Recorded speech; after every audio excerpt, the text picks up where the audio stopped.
GV news Jubilee Hills Shaikpet డివిజన్లో గుట్టపోచమ్మ 400 సంవత్సరాల చరిత్ర ఉన్న అమ్మవారికి భక్తులందరూ బోనాలతో, తొట్టెల ఊరేగింపుతో, శివసత్తులతో, డప్పు వాయిద్యాల మధ్య మహిళలందరూ భక్తి శ్రద్ధలతో బోనాలు సమర్పించి గంగపుత్ర సంఘం, మత్స్య పారిశ్రామిక సహకార సంఘం మరియు అన్ని కుల సంఘాలు మహిళలు, పెద్దలు ఈ కార్యక్రమంలో పాల్గొని మొక్కులు తెచ్చుకున్నారు.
బోనాల పండుగ ప్రతి 2 సంవత్సరాలకు ఘనంగా నిర్వహిస్తున్నటువంటి బోనాల పండుగ మా పోచమ్మ, గుట్టపోచమ్మ, నల్లపోచమ్మ టెంపుల్ 400 సంవత్సరాల చరిత్ర గలటువంటి మా బోనాలు ప్రతి ఏటా కూడా ప్రతి 2 సంవత్సరాలకు ఘనంగా నిర్వహిస్తూ తొట్టెల ఊరేగింపులతో 200 బోనాలతో ఊరేగింపుగా సాగుతూ గుట్టపోచమ్మకు పోతున్నటువంటి చరిత్ర గల మా షేక్పేట్ బోనాలు గత 2 సంవత్సరాల కింద గుట్టపోచమ్మని ఘనంగా ఢిల్లీలో ఆమె అమ్మవారి మందిరం నిర్వహించుకోవడం జరిగింది.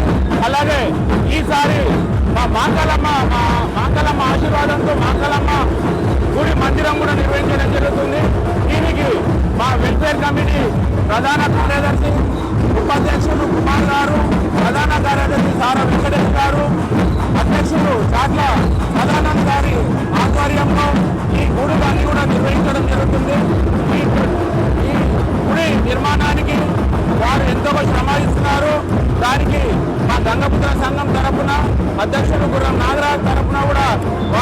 హృదయపూర్వక ధన్యవాదాలు తెలియజేస్తున్నాము. అలాగే ఇలాంటి చరిత్ర కట్టడాలను వాళ్ళు ఎన్నో కూడా కట్టాలని చెప్పేసి ఈ బోనాల పండుగ సందర్భంగా మేము తెలియజేసుకుంటూ, ఇలాగే ఈ పండుగను మరొకసారి కూడా అందరము ఘనంగా నిర్వహించుకునేందుకు ఇక్కడికి ఊరున కూడా హైదరాబాద్ నలుమూలల నుండి విచ్చేసినట్టు మా గంగపుత్ర బోనాలు, మా వెల్ఫేర్ అసోసియేషన్ నుండి నిర్వహిస్తున్న బోనాలు ఘనంగా నిర్వహిస్తున్నందుకు షేక్పేట్ తరఫున అందరికీ కూడా హృదయపూర్వక ధన్యవాదాలు తెలియజేస్తూ జై గుట్టపోచమ్మ, జై గుట్టపోచమ్మ, జై గుట్టపోచమ్మ.